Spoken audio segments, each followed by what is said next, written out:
You are listening to a free version of the Majority Report with Sam Steeder. To support this show and get another 15 minutes of daily program, go to majority.fm, please. The Majority Report with Sam Steeder. It is Monday, October 14th, 2019. My name is Sam Steeder. This is the 5-time award-winning Majority Report. We are broadcasting live-ish steps from the industrially ravaged Gowanus Canal in the heartland of America. Downtown Brooklyn, USA. Folks, it is Columbus Day or Indigenous Peoples Day. However you celebrate that. We are not in studio per se today. Although Matt may be playing this right now. Yep, I'll be in here. And instead we have for you two great interviews. One is with Naomi Klein. She, of course, is the longtime economic justice activist, best-selling author, of course, of No Logo, of disaster capitalism, writing about disaster capitalism, I should say. She has a most recent book, On Fire, The Burning Case for a Green New Deal. I sat down with the shock doctrine, not the disaster capitalism. The shock doctrine was about that. Sat down, or I should say I spoke to her on the phone a couple of days ago. I guess it was last Thursday. And we spoke for 40 some odd minutes about the Green New Deal and about the changes in the climate movement. And to some extent, how the climate movement itself has in some ways achieved what it could achieve, and that the battle is actually sort of larger now. In part because it always had to be to some extent, but largely I think because we didn't have this conversation 30 years ago. Very interesting stuff. Before we get to that, on Friday, I spoke to Elif Sarican. She is an activist with the Kurdish women's movement. And she is in touch with people on the ground in northern Syria. I spoke to her for about 20 minutes to get an update as of Friday on what the situation was in northern Syria, what the asks were of the Kurdish people and the affiliated people in the in this autonomous region of northern Syria, and her perspective on why this was happening, etc. And of course, to some extent, we talked about the unique dynamic that is taking place there in terms of women's rights and their power within this region and their sort of administrative body. So we will play both those. First, we will hear from Elif Sarican, and then a couple of ads, and then Naomi Klein. We will be back live tomorrow. We will also tomorrow be covering the Democratic debate at night. And also, if you want to get a little bit of news from today, check out the AM Quickie. You can sign up for it at amquickie.com. It is 5 minutes of headlines and brief, little news stories that will give you a sense of what's going on. We try and give you some of the stuff as the mainstream news is reporting, but also stuff that maybe you would miss by listening to mainstream news. So check it out, AM Quickie. We do it every morning. It's usually put out by 8:30 in the morning, sometimes earlier. So subscribe to that right now. Big help to us. You can do it through Spotify. You can do it through Stitcher. You can do it through iTunes. You can do it on your Android. just go, or you can do it on your computer, I guess. Go to amquickie.com to subscribe if you're not going to go right through those systems. Here is first interview with Elif Sarican. We are back. Sam Seder on the Majority Report on the phone. Pleasure to welcome to the program Elif Sarican. She is a Kurdish women's movement activist. Elif, welcome to the program. Hi, thank you for having me. So, I mean, will you please, explain for us, just before we get to the situation that is on the ground in northern Syria, explain to us, just give us some of the basic facts in terms of the Kurdish population there. The area is it all considered Rojava? Just, I mean, explain this just for us to give us just a little bit of a sense of the sort of the material situation. Sure. So Rojava literally means west in Kurdish, and it's kind of like historically referred to the western region of, like the land that the Kurdish people inhabit. And, the situation that unfolded, especially since 2012, with the declaration of the Rojava Revolution, which has now, because it has evolved into a much larger coalition, including Arabs, many Christian groups like Syriacs, Assyrians, Armenians, and Turkmens and Yazidis, and so on. It's evolved into something called the Autonomous Administration of Northeast Syria, and so right now the administration encompasses a population of 5 million people, in which about just under 3 million are Kurds. And so these people, while fighting ISIS over the last years and having sacrificed 11,000 fighters in this battle, have also been implementing a very inspiring system based on the principles of direct democracy, ecology, and women's liberation. And the women's liberation aspect is incredibly important, very central to all of this, because every level of society and administration is organized around women's liberation, and therefore there must, there's a few rules to make sure that, essentially there's an institutionalization of women's liberation, including a 40% quota for women at every level of society and administration, and also a co-chair system where, again, every level of society and administration, from the commune level up to the canton and confederation level, has a man and a woman as a co-chair. And this isn't just the civil aspect of it, but also, as many people may have seen or heard, women were at the forefront of fighting against ISIS as well, and in achieving the defeat of ISIS, particularly in liberating the de facto capital of the caliphate in Raqqa in 2017. Women spearheaded this liberation, and the main declaration was also made by women fighters. We've talked a little bit on this program over the years about this really, in many ways, an experiment that's going on in Rojava.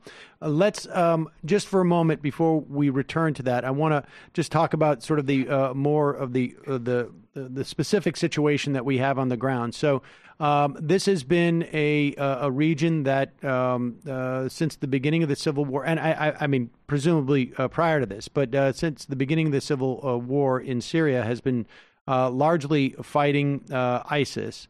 How many fighters are representing that? And I'm sorry, the name of the region now, not Rojava, but you had said It's the Autonomous Administration of Northeast Syria. Okay, and so how many fighters were engaged in the fight against ISIS over the past several years?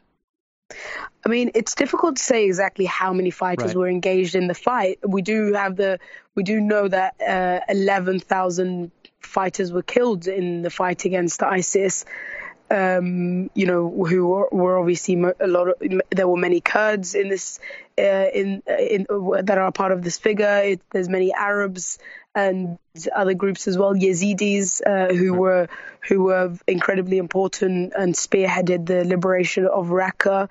And also there's 22,000 wounded who in the fight against ISIS. Now, go ahead. Including tens of internationalist fighters, many from the US. There's 8 international fighters who sacrificed their lives from Britain, and many from many other international countries, including Spain, Italy, Germany, and many other places. Okay, and so at what point was there, my understanding is that there was an agreement at one point. I don't know if it was actually formalized, but certainly it was implemented. At what point was the agreement between the autonomous administrative northern Syria and the U.S. and I guess presumably Turkey that created that 5-mile sort of space, safe zone, as it were? That can you give us the background on that situation? The question and discussion and negotiations around the safe zone have been going on for a while now, and there was a back and forth. There was indirect negotiations between the SDF and the Turkish authorities, particularly through the US. And so, there was a discussion around whether it would be 5 kilometers, 10, 15, and so on. And then there was a settlement, or that's what especially the Syrian Democratic Forces assumed. There was a settlement at 5 kilometers, and that there would be some joint patrols with the US and Turkey at some points within this 5 kilometers.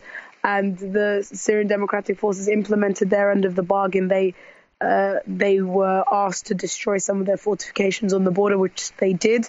And then all of a sudden, as the whole world has been speaking about, in this past week, right, Sunday night and Monday morning, for UK time, but I think it was also Sunday night for the US, Trump announced that he was withdrawing from Syria, which came as a shock to many people, including his own army. I think, as far as we know, and according to what they have said, people on the army personnel on the ground, they got a call at like 3 a.m. saying, yeah, we've just got to leave. So they had no clue from before as well. And we should be clear, there have been no U.S. troops withdrawn from Syria. They have just simply withdrawn from that region and have moved to a different area, is my understanding. So this is not a case of U.S. troops coming home. It is simply basically allowing the exposure of these folks that have served in many respects as proxy fighters for the U.S. in fighting ISIS. Obviously, they have their own incentive and reasons to fight as well. When were these fortifications that were on the border with Turkey? When were they basically pulled apart? I mean, just to give it some context about about the border situation as well. The U.S. soldiers that were on the border, this was accepted by all sides, were essentially then, there weren't many of them. I think some figures say 50, some figures say 100, but I definitely haven't seen figures over 100. There were, some hundreds soldiers there stationed literally to act as human shields to prevent a Turkish invasion. And the soldiers themselves were very much aware of this. And, the history of the fight against ISIS, it's important to understand that the fight against ISIS didn't start with the US. The Kurdish forces, the YPG and the YPJ, were already fighting against ISIS. When Kobani was under siege, the Kurdish forces were already fighting against it. The US was the one who then came after and said, we would like to assist you with air support. And this, according to Brett McGurk, who was the presidential envoy to Syria, who spent a lot of time on the ground, he said this decision didn't come because there were any other realistic alternatives, because they tried to speak and have discussions with the Turkish forces and Turkish authorities to see if they could fight against ISIS with the Turks. But he says, Brett McGurk, that they knew very, very early on and immediately that the Turkish-backed opposition in Syria was riddled with extremists, including Syria's al-Qaeda remnants, al-Nusra, but also some ISIS remnants as well. So it just wasn't a realistic option. And it's important to understand, because I think when the discussion is kind of framed in like a proxy way, it kind of takes the agency away from the Kurdish forces who were already engaged in this fight. They were already fighting. And Salih Muslim, who was the former co-president of the PYD, which is one of the main Kurdish political parties in Syria, he said, we never invited the US and we're not going to ask them to stay. So this situation is actually less about the US, but more about a Turkish invasion. And therefore, it was just the US soldiers who happened to be acting as human shields. But everyone knew, the Syrian Democratic Forces knew, that this was a strategy that was always bound to expire, and therefore have been pushing for many years from the beginning of the fight against ISIS, but even before that, because the Kurdish forces had to fight against al-Nusra before ISIS came about as well, and had to fight against other extremist groups, had to have certain clashes with the Assad regime, even though, the withdrawal from the north of Syria was relatively smooth, because Assad felt like he needed his power and his force more in the south of Syria. So he kind of, withdrew from the north relatively smoothly, but there were still clashes and periodic clashes even until recently.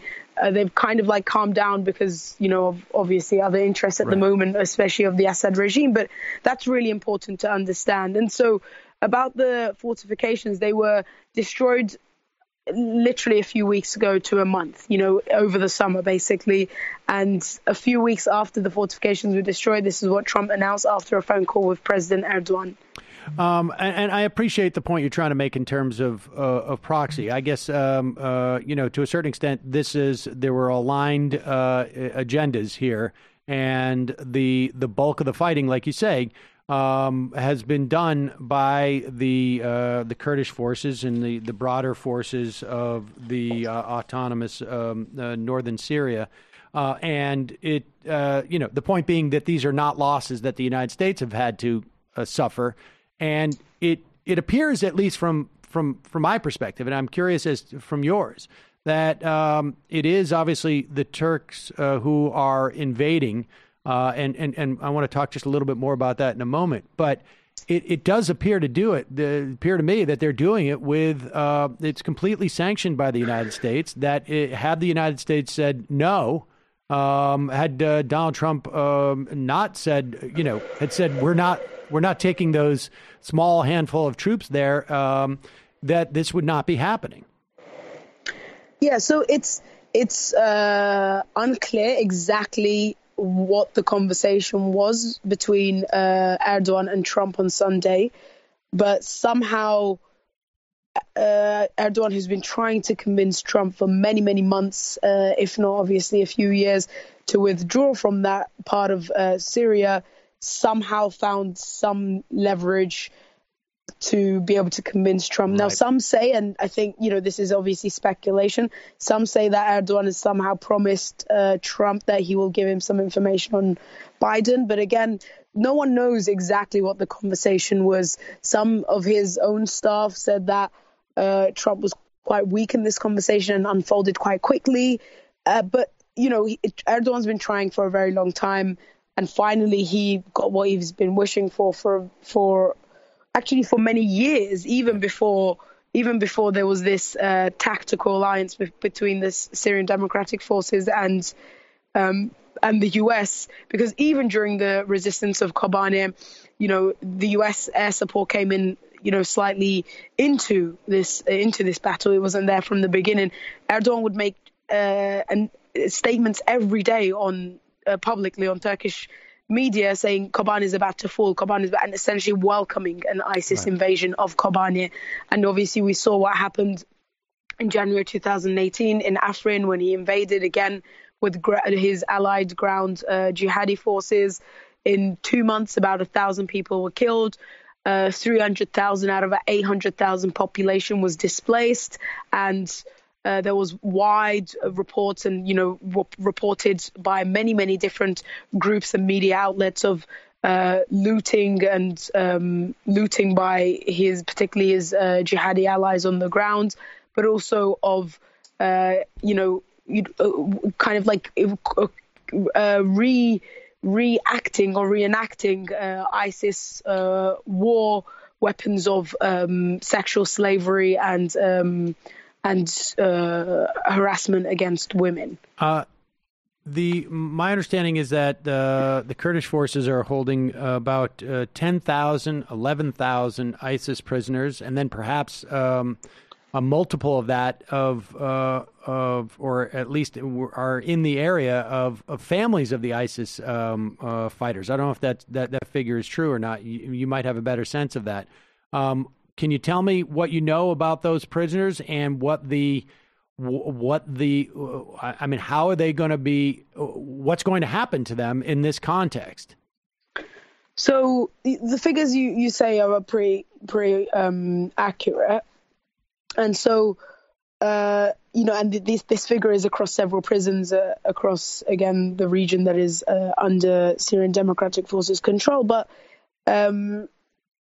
these must be big. When we talk about prisons, these must be big, like what look like refugee camps, right? I would imagine, right? I mean, these aren't. Yes.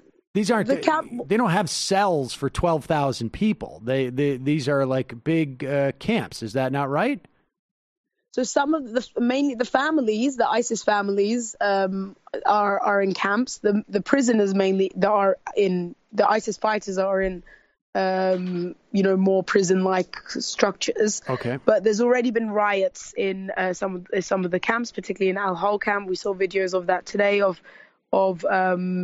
people burning tents and beginning to riot. There was one of the prisons that is in Kamishlo, which is again one of the border towns, which is in the very northeast of Syria.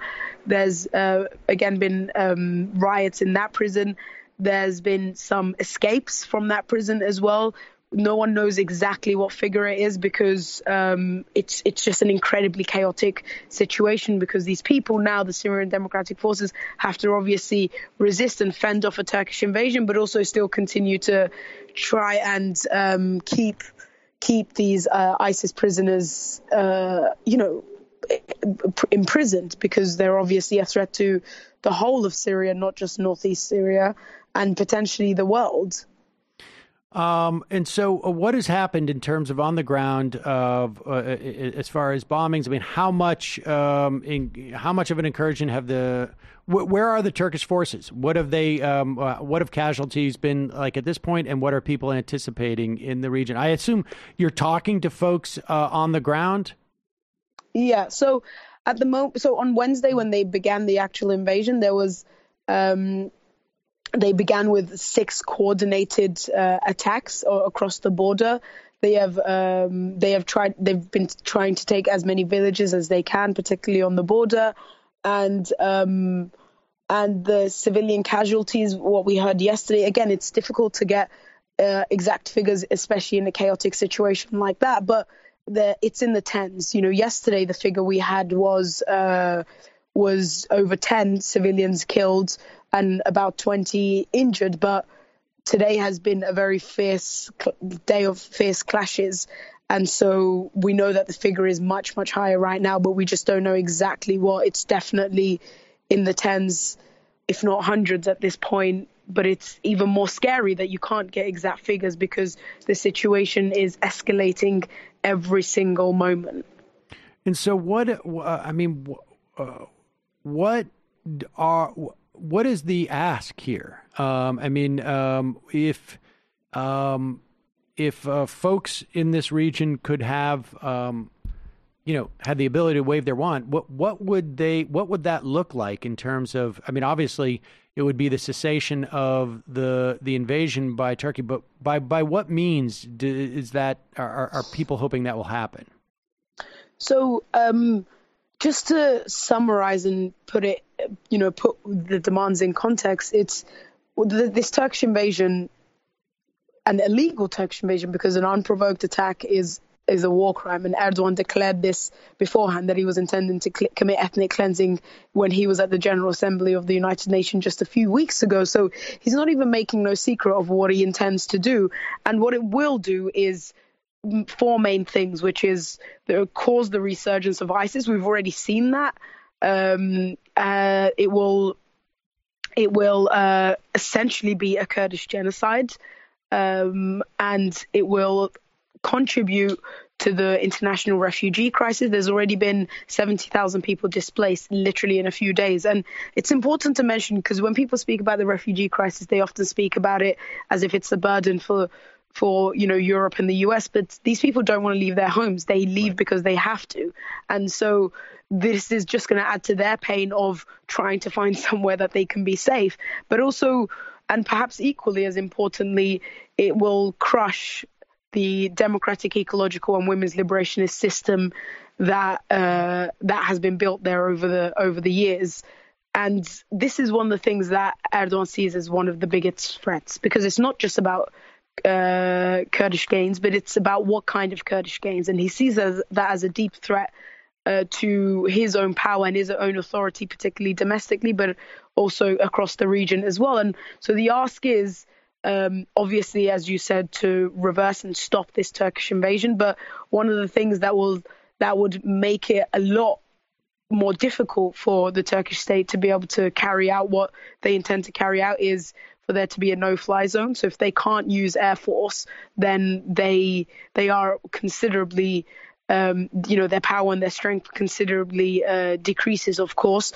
But also, there's been quite a good and effective sanctions bill that has been put together by by a bipartisan sanctions bill in the US, for obviously that to be passed and implemented and enforced, but also for other countries like Britain, like in the UK, but also other NATO countries to also carry out sanctions, impose sanctions on Turkey until they stop this invasion.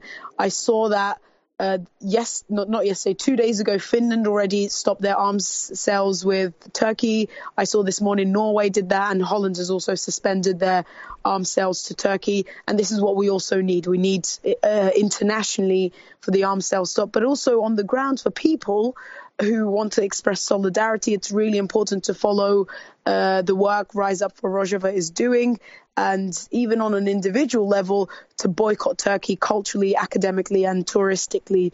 No one should be holidaying in Turkey ever until they basically stop massacring Kurdish people, because a lot of the companies that own and produce their arms are also the very same companies that own the major holiday resorts in the south of Turkey that a lot of people like to holiday in cheaply. But any penny or pound you spend on holiday in Turkey literally directly translates into ammunition against the Kurdish people.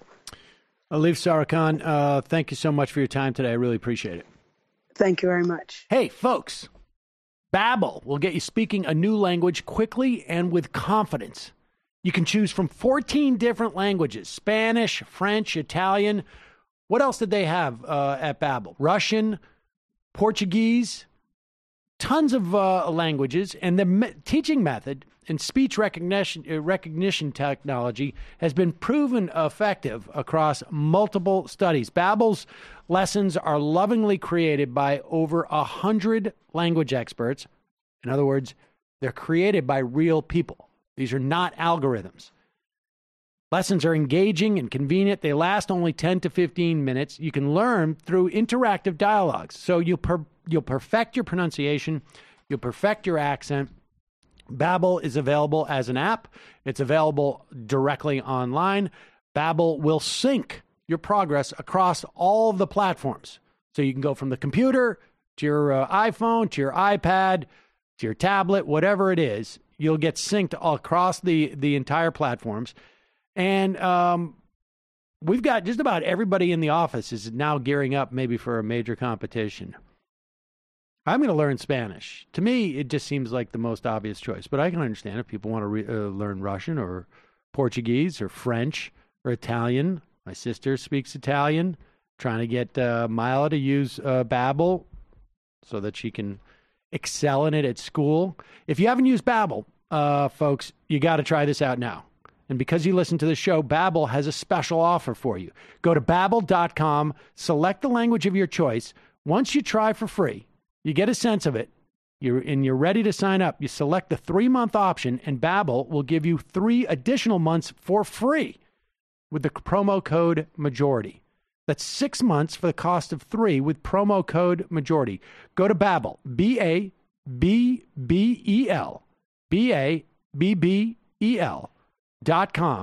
and enter promo code majority. Babbel, speak a new language with confidence. And folks, recently, over 100 million people have had their personal information stolen in a major data breach. I'm not even going to tell you what happened to me on the subway the other day. But, you don't always know when you're connected to folks, whether it's by Bluetooth or by whatever it is. You got to be careful. Social security numbers, contact details, credit scores, and more, all taken from Capital One customers. These kind of attacks are getting more and more frequent. They're getting more and more severe. And it's not just Capital One. Equifax, Facebook, eBay, Uber, PlayStation, Yahoo, they all have leaked passwords, all have leaked credit cards, all have leaked bank numbers belonging to billions of users. That's why you need ExpressVPN. Look, you can't control how big corporations mishandle your data, but you can protect yourself. ExpressVPN is an app for your computer, and it's an app for your phone that encrypts and secures your data. If you care about your privacy, if you care about your safety, you shouldn't go online at all without ExpressVPN. ExpressVPN connects with just one click. It's lightning fast, and the cost less than $7 a month. That is nothing for your peace of mind that your information won't be stolen, your accounts won't be hijacked. ExpressVPN is rated the #1 VPN provider by TechRadar, CNET, The Verge, and countless others. Go to expressvpn.com/majority right now to arm yourself with an extra 3 months of ExpressVPN for free. Support the show and protect yourself. That's expressvpn.com/majority for an extra 3 months free.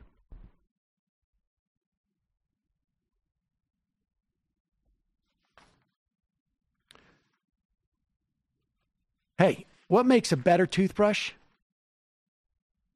Is it industrial strength power, multiple modes? If you ask your dentist, they'll tell you it's less about the brush and more about how you use it. And this is what I've been on. I'm not a professional dentist, folks. I'm not even an amateur dentist. But I have done extensive reading on dental hygiene because I got completely into it a couple of years ago. The bottom line is you need a toothbrush that fits your mouth, that you use on a regular basis. And Quip has sensitive vibrations. It has a built-in timer.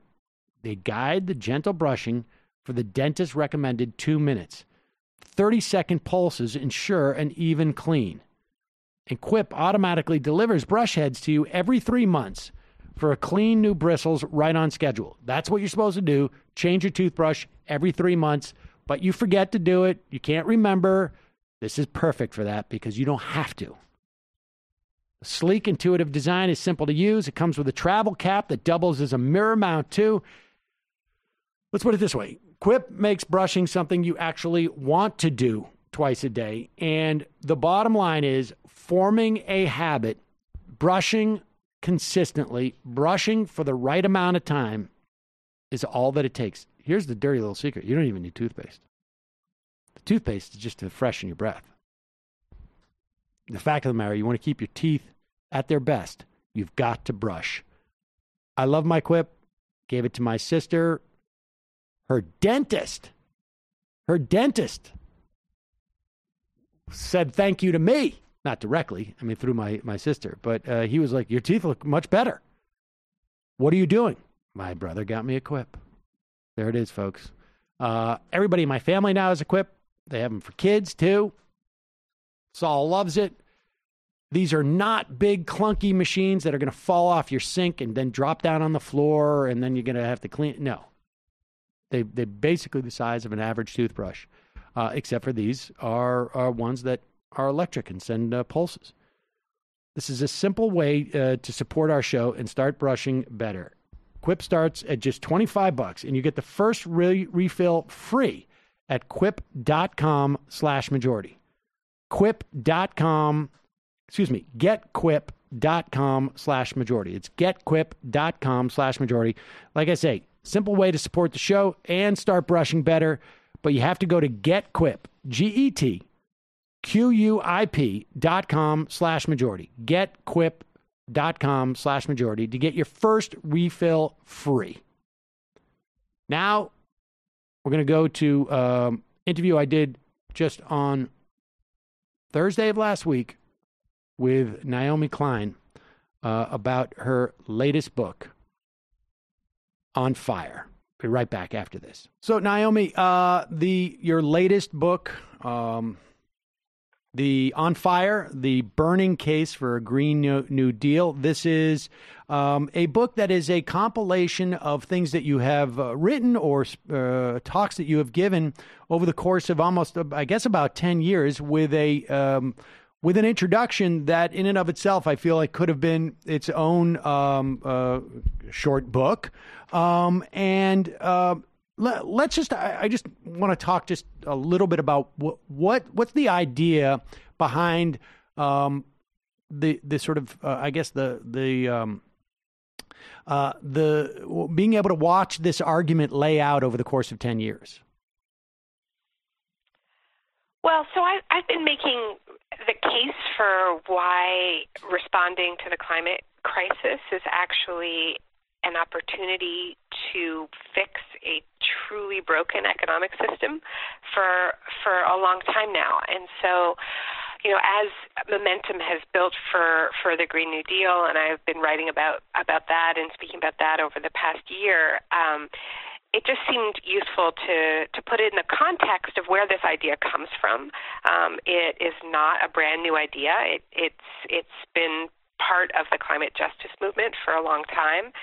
And the other reason, I guess, to sort of have that 10-year arc for me is it also shows what's at stake, because in that short decade, we've lost a lot of ground. We've lost the Great Barrier Reef. We've lost a hell of a lot of Arctic ice.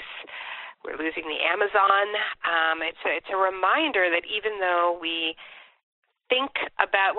still tend to think about the climate crisis as this sort of slow-moving, disaster that we have some time to deal with, it's really, really speeding up. And the more we stall, the more we lose. And it's also just speeding up. I mean, as we speak, 1.5 million people in California don't have electricity. Right. Because we are in this. This is not a future disaster. We are in it. How has, and I have to say that, one of the things that I think maybe, I think I was probably primed for this on some level, but one of the things that I think that I came away from your book was sort of and maybe part of that is just the introduction of the Green New Deal, is to understand that climate crisis is not something that is siloed, and is, in fact, even more connected to all the other issues that we talk about than I think maybe we give it credit for. To what extent, over the course of those 10 years, what was your trajectory in understanding it that way? So my trajectory is that I don't come from the environmental side of this. I think you and I first talked probably, 15 years ago or more, when we were talking about the invasion of Iraq, disaster capitalism, the shock doctrine. Yep. And so, I'm more of an economics person, a human rights, labor rights person. And so that's my background. And it's not that I didn't think climate change was an important issue, but I think I told myself, like a lot of people who are focused on those sort of immediate kind of emergencies, like lives on the line right now, I kind of told myself a couple of things. One, that climate change was less urgent than whatever it was that I was focused on. And I also told myself that the environmentalists kind of have it in hand. They seem to have a lot of money compared to the other groups that I tended to be coming across. And so I just sort of triaged, because we live in a time of multiple intersecting emergencies, and we can't all focus on all of them, So I sort of triaged that one and said, we'll let other people deal with that, right? And my wake-up call about the sort of intersections of all these crises was when I was in New Orleans, and I was there in the aftermath of Katrina. The city was still partially underwater. I was working on the shock doctrine, and I was covering the fact that this whole sort of private military infrastructure that I had reported on from Iraq, right, the Halliburtons and the Bechtels and the Blackwaters, had just immediately descended on New Orleans in the aftermath of Katrina as a kind of new frontier for profiteering.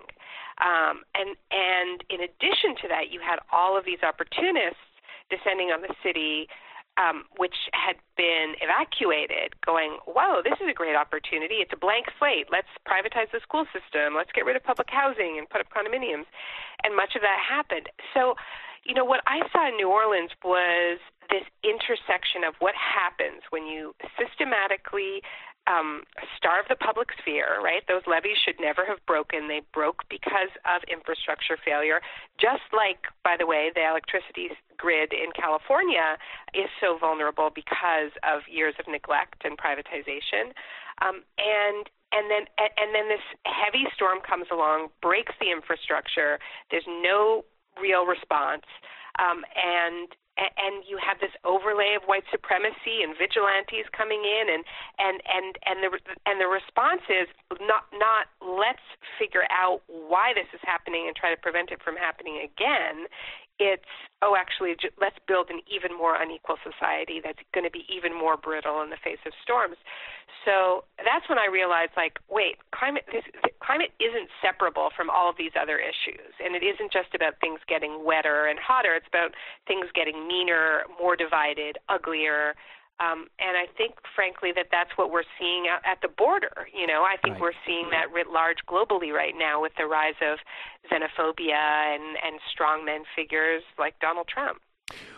So, okay, and I'm, I feel like there's about 7 questions I want to ask simultaneously. But so with this understanding that, sort of like the aftermath of an event that obviously we didn't prepare for. That is a climate issue. Didn't prepare for it in terms of a certain change in the climate. We didn't prepare for it in terms of attempting to slow the changing climate. And then there were implications after the climate. And on some level, that is, you talk about climate barbarism. Let's talk about that, because it feels like we are now, at least in terms of folks' awareness and maybe the development of the climate movement, that we are in a different stage because we can look around and there is, at least to the extent that, we're talking about normal people, some recognition that climate is impacting all of these things. It may not be creating all of these things, but it is intensifying the implications of all these things. And so, talk about barbarism. Go ahead. Yeah. I think one way to understand it is when you're turning the temperature up, right? When our house is on fire, as Greta Thunberg says, right? Everything inside that house gets worse. So if you already have inequality, it intensifies inequality. If you already have vulnerable populations, they become more vulnerable. And this just stands to reason. It's almost been a year since the Paradise Fires in California, and if you look at who died in those fires, it was elderly people, it was disabled people. We saw this after Superstorm Sandy in New York, who was abandoned in public housing on the 20th floor when they couldn't get down. It is people who are already vulnerable. It intensifies those vulnerabilities. But we happen to live in a society that is pretty okay with an intense hierarchy of life. This is why, who is impacted by police violence is so unequal. It's why who is thrown in prisons is so unequal. It's why who doesn't have health care is so unequal, and on and on and on. And so what I'm calling climate barbarism is really just what happens when societies that are have already found justifications for certain people being sacrificed suddenly finds itself facing these mega disruptions. And so I don't think it's a coincidence that at the moment that climate change becomes pretty impossible to deny, we have the rise of figures in Europe who justify allowing thousands of migrants to drown in the Mediterranean, why you have a Donald Trump who becomes president promising to build a wall, why a figure like Jair Bolsonaro comes to power just running on straight-up hate. I mean, there's a sense, even if people still claim they deny climate change, people know that we are in a period of unprecedented mass migration. People know that things aren't getting better, they're getting worse. There is a sense of scarcity in the air.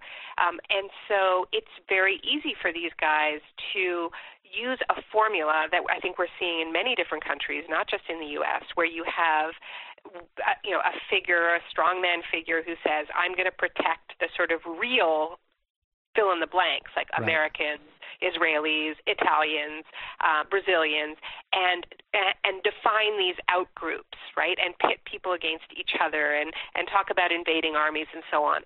And we are also seeing some overt ecofascism. These are people who say, yes, climate change is happening. Yes, more and more people are going to be on the move, and that is all the more reason for us to not just fortress our borders, but inflict tremendous violence on immigrants. And so in New Zealand, the Christchurch terrorist attack at two mosques where more than 50 people were murdered at prayer on March 15th of this year, that shooter said he called himself an ethno-nationalist eco-fascist, and that is why he visited a mosque. And he then inspired the El Paso shooter who went to a Walmart and wrote in his manifesto, I don't think Americans are going to change their way of life, but not everybody can have the same way of life as Americans, so that's why he went to a Walmart which is frequented by Mexicans, like literally to say Mexicans can't shop like Americans. So this is what I mean by climate barbarism. This is what it looks like to adapt to the reality of climate change without challenging these systems of white supremacy and other forms of supremacist logic. They just intensify. I actually think that we may someday soon look back with nostalgia on the days of right-wing climate change denial. Well, okay, that's sort of.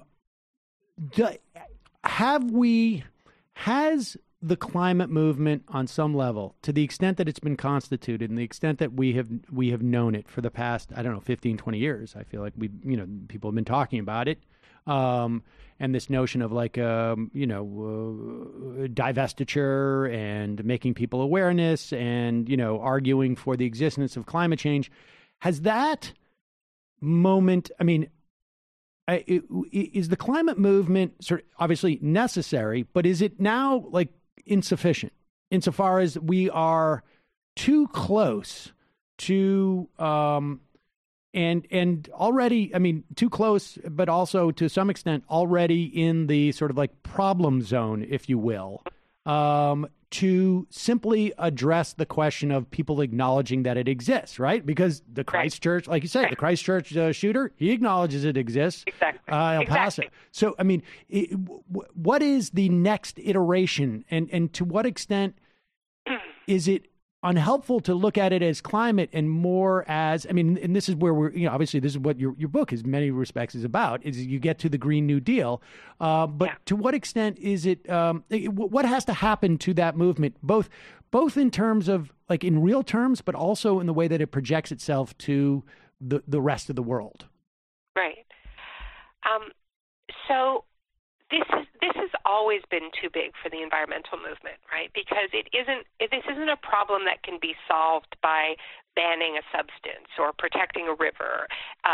It's much, much broader than that. The Intergovernmental Panel on Climate Change the report that this fateful report that is often cited that came out last year, where they said we had 12 years to cut emissions in half, right?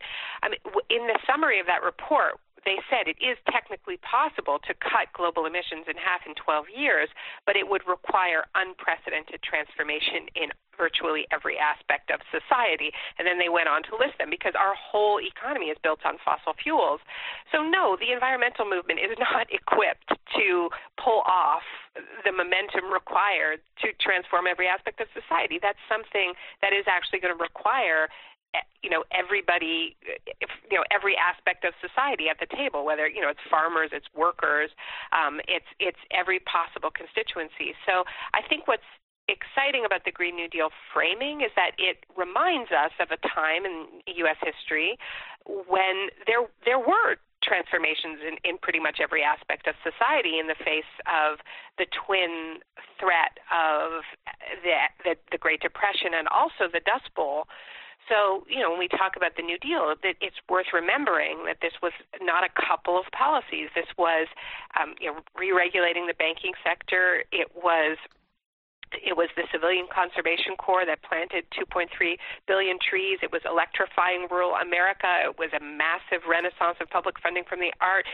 It probably built your local library. It built public housing. I mean, so it reminds us that it is possible in the face of grave threats to transform society on a pretty short timeline. I mean, it was 9 years when these transformations happened, and followed by that the transformations of the Second World War, which transformed American industry and turned it into a war machine. Now, that's not the kind of transformation we need, but it is important to remember that there is that in the history of the United States, because I think the biggest problem we have at the moment is not climate change denial. It's sort of liberal doomism. It's kind of like, yeah, I get that it's a problem, but there's no way we're going to get anything done. And plus, people are too short-sighted and too selfish to change anyway. So, let's just throw in the towel.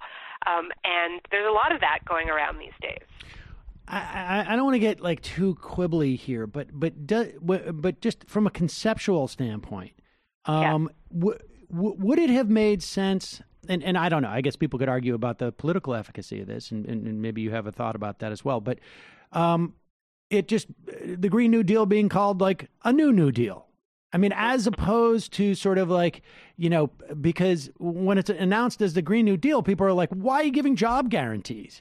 I mean, is part of the value of that it teaches people well, these are the implications of our climate catastrophe, or does it limit the people's understanding of it because they perceive it as this is something about climate change, which is sort of siloed. I get the idea that it's, the Green New Deal as opposed to the New Green Deal, right? Green Although New Deal. A lot of people say New Green Deal. Well, but that limits it, right? I mean, because that limits it to a New Deal that deals with the green thing and doesn't necessarily signal that, well, no, this is a societal problem that in many ways is a debt that's 150 years overdue. We started with a premise that was problematic in capitalism, that we thought this could last forever, but it can't, right?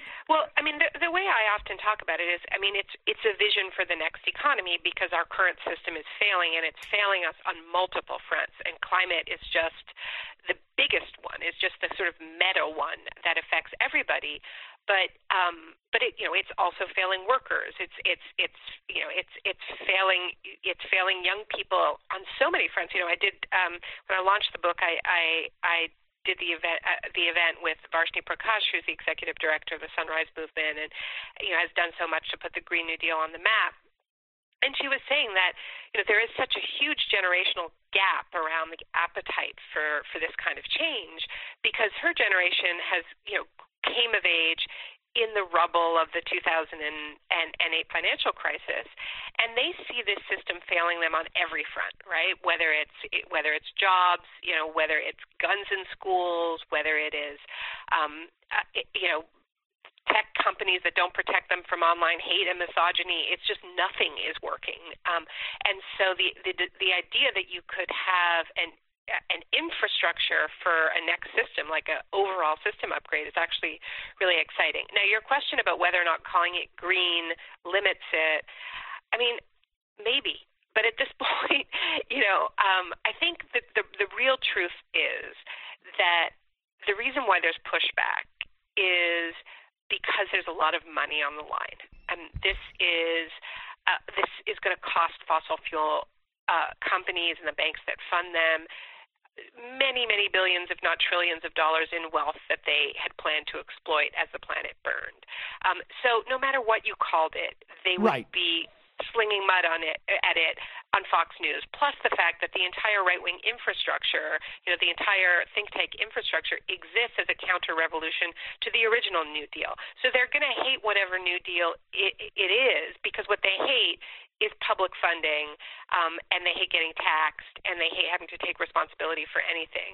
So the idea that we have a kind of a branding problem, I don't really buy. I think this is ultimately about power, and whatever this was called, we would be in the fight of our lives. Right. I mean, and I mentioned that more, just less for about a branding question, and more just like conceptually, in terms of like, what needs to happen and to what extent we need to educate people of this dynamic that, our capitalist system was built on a premise that was faulty, and you can't, we went pretty far down the road till we figured that out on some level, which is that we just don't have these infinite resources. We're not going to be able to, innovate our way out of this on some level. To what extent, though, too, is there this question of, this sort of, I guess, I remember, was it Koval?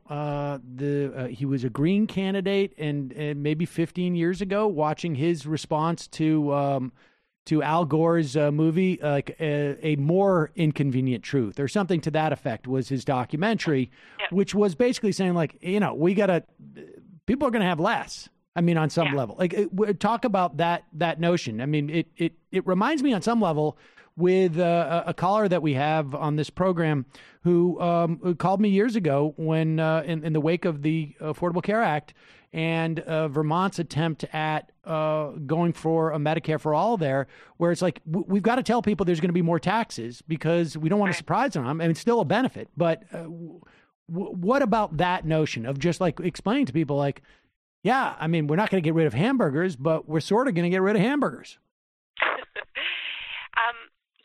I think, in the book I talk about George Monbiot, the British author and columnist. He talks about the idea of private limits and public luxury, which is the idea that when it comes to our individual God-given right to just shop as a way of life and buy as much disposable crap as we want and just be free of any kind of limits whatsoever,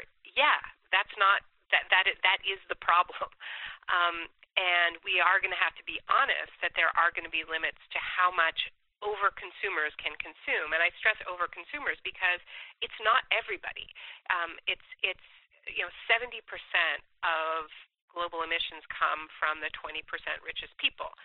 So it is you and me, but it isn't everybody. And the reason why I like the framing of private limits and public luxury is that what I think is exciting about really fleshing out what a Green New Deal could mean is that there are areas where we can have abundance, where we can have conditions that are better than what we have right now, which is why I think it is important that Medicare for all is part of it, the right to child care is part of it, that jobs guarantee is part of it, a rebooted Civilian Conservation Corps, which is about, this original Civilian Conservation Corps created 800 state parks and was about the right of people to have access to nature. It's why I talk a lot about the original New Deal's support for the arts and the fact that it led to a renaissance in American art and tens of thousands of new works of art in the country. We can have abundance in those areas. They're actually low carbon, and not necessarily touring art, but if you say everybody has the right to art in their local communities, that can be done in a pretty low carbon way. I just did an event with called Care Work is Climate Work, where I brought together nurses and teachers and home care workers, pointing out that part of the reason why we don't think of this as green jobs is because it's done by women, but it actually doesn't burn a lot of carbon to take care of each other. And so we can have big investments in those sectors. We can pay those workers better. This is the fastest growing sector in our economy, actually, is home care workers, because there's an aging population. And this really matters because, I mentioned the Paradise Fire and the fact that it was elderly people and disabled people who died. This happens in disaster after disaster. So we are going to face more disasters. We have emitted enough carbon that that things are going to get hotter. Even if we do everything right now, things are going to get worse when it comes to climate change. We can't avoid that. And so these investments in healthcare and in that sort of infrastructure that builds stronger communities and makes sure that our public infrastructure is stronger when the disasters hit, it's not an add-on. It's actually how lives are saved in these disasters. I mean, you think about Hurricane Maria in Puerto Rico and the fact that, somewhere between 3,000 and 5,000 people died in the months after Maria. It wasn't because of falling debris. It was because of neglected infrastructure and a broken healthcare system and people not being able to plug in their respirators. That's what actually kills people. So there's a lot that we can do that will make people's lives better in the day-to-day, which will also save lives in the context of climate change. I mean, just as you described that notion of more parks, more sort of like families getting together and taking care of them, more personal care on some level. It sounds a little bit, Leave It to Beaver-ish. It seems like there is room for sort of a simpler time, get back to when things were a little bit less complicated. I mean, on some level, that's part of the pitch, right? Well, the truth is that there's a ton of data that shows that what actually increases well-being is these types of public investments. There's a reason why people are happy in Denmark, even though it's cold and dark a lot of the year. It's because they have massive investments in public recreation, and there are these incredible sort of indoor swimming parks that people can take their families to and things like that. So I don't know if it's leave it to Beaver exactly, because in some ways that's the antithesis. So this sort of suburban nuclear family, everybody in their own little box. I think what actually makes people happy is a sense of community and deriving our joy and identity from things other than just going to the mall, which actually doesn't make people happy. I mean, we're in an opioid crisis, an addiction crisis, an isolation and loneliness crisis. So a lot of what was promised as being, the American dream and the route to happiness doesn't actually deliver, which is great for capitalism because then you just go shopping some more and hope that this time this will really do the trick. But that sort of those investments in access to nature, access to art, stronger communities, less work, shorter work weeks so that people have time to spend with their friends and family. I don't know if I'd call it Leave It to Beaver. It's kind of more of a Mediterranean way of life, which isn't half bad. Well, I don't want to get too deep into an argument about Leave It to Beaver. When I think of it, it's just like... Okay, I'm going to be honest with you that I've never watched it. Okay, because when I think about it, I just think of kids riding their bikes and just walking around and it being sunny and everybody seems to be relaxed. Nobody's rushing anywhere. I don't know, that quality of where life was simple. You don't need both parents necessarily working. There was no, talk of how are we going to pay the electrical bill? I mean, everybody's just seemed to be content. I mean, there was obviously a lot of problems that Leave It to Beaver was was hiding, but just I guess as a kid, that was my perception of that world. And on some level, that's the type of sentimentality that sells, at least on its surface in this country. I think there's some darker things underneath it a lot of times, but it would be interesting to see if the left on some level can at least sell the wrapping of that. And so, all right, let me ask you sort of the maybe this is the converse question on some level. You talk about Christchurch, and you wrote this obviously before what happened in El Paso. To what extent do you think that there is, and so part of this is like, part of what you argue in the book is that we need to have an answer for this sort of like, we need to have the post-Katrina answer before Katrina hits, essentially. Do you think there is, and we need to do that because we don't want to leave a vacuum for what took place post-Katrina in New Orleans, which was, some type of like paramilitary coming in and then all this privatization. There's not a public school, I think, in New Orleans that exists anymore. A lot of people were displaced. A lot of people, never came back, and it just ended up being, hedge funds going in there and privatizing a lot of it. To what extent, and I think, it's pretty clear that we need to have a solution, even if we're not ready to implement it yet. But to what extent do you think that there is I don't know if I want to call it eco-fascist or a soft eco-fascist. I mean, to what extent do you think that there is another solution that the neoliberal regime or whatever you want to call it has already started to work on? Like, I mean, if the idea is that we need to fill the void with a competing narrative, what do you think the other narratives are out there? I mean, there's the eco-fascist one. I mean, is there a soft eco-fascist one that's happening? I mean, I guess I say that just because, like, it occurs to me, like, why do we need a passport now to go into Canada? As opposed to a driver's license? Like, is somebody, do people realize, like, it's probably good to do this now because Canada might get filled up later?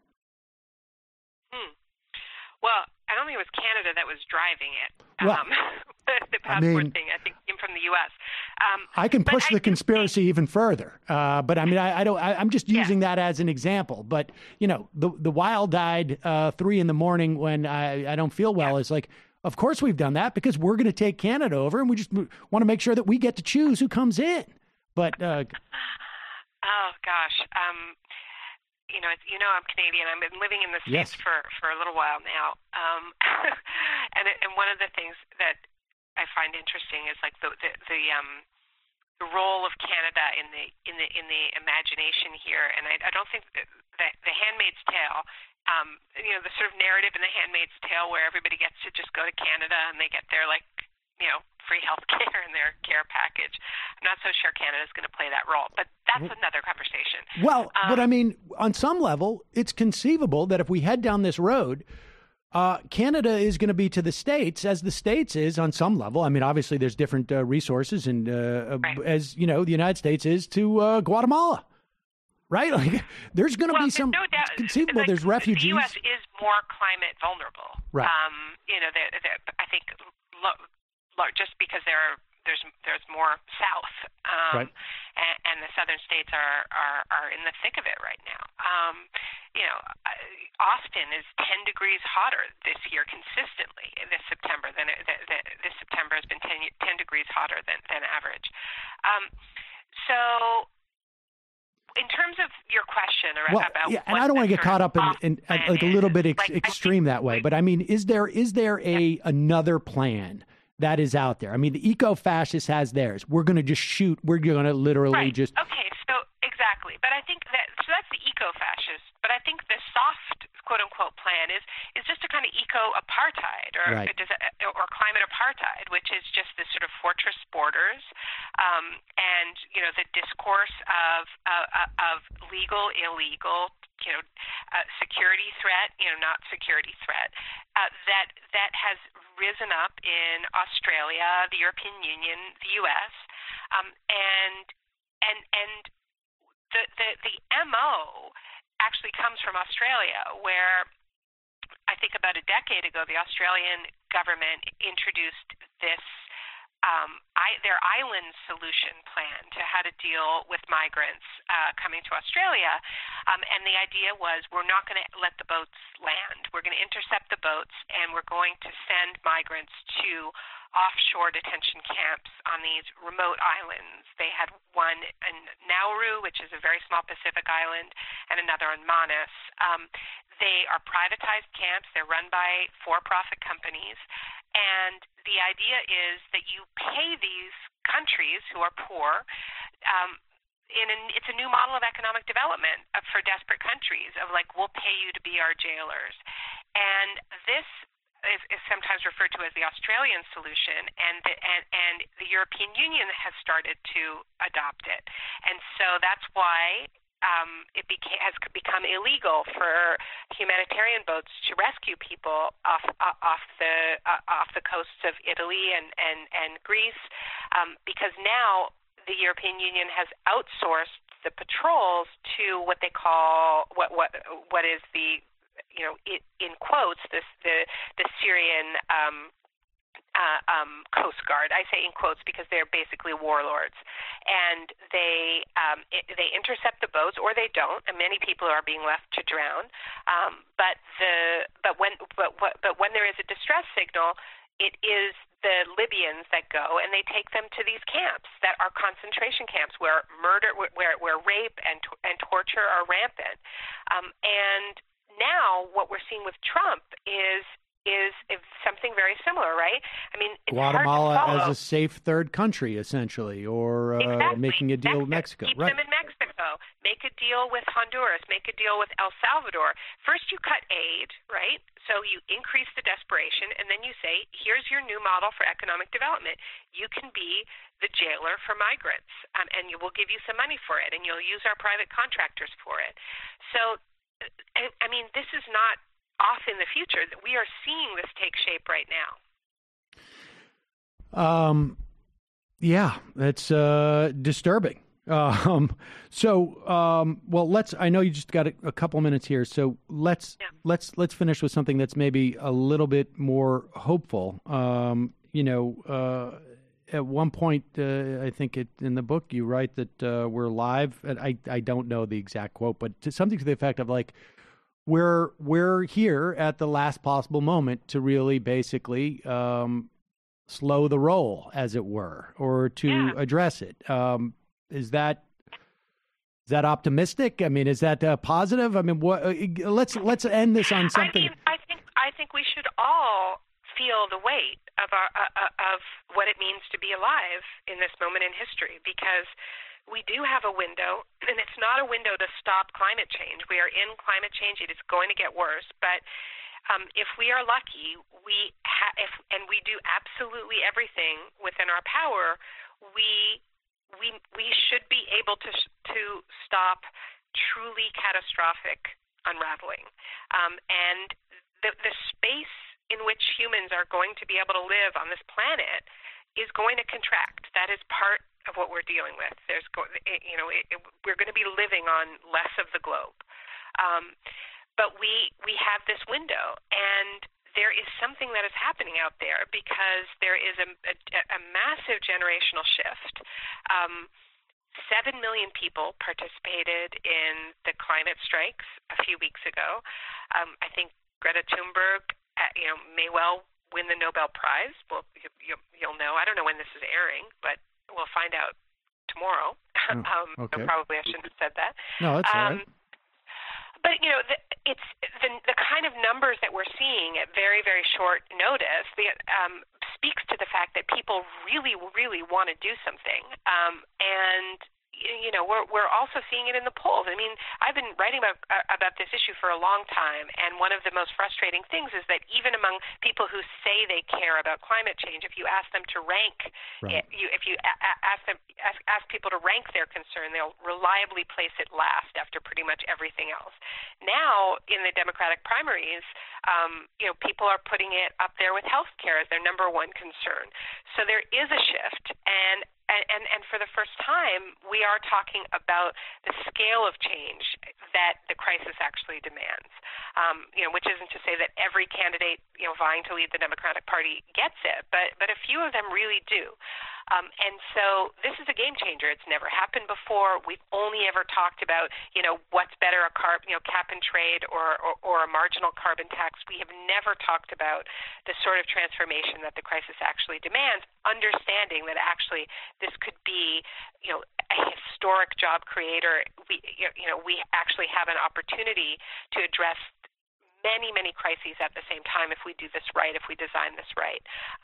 So I wouldn't say that it's like sunny optimistic, but I do believe we have a chance to do something that isn't just better than a future of apocalyptic climate breakdown. I actually think that if we do this right, we have a chance to do something that's better than Tuesday.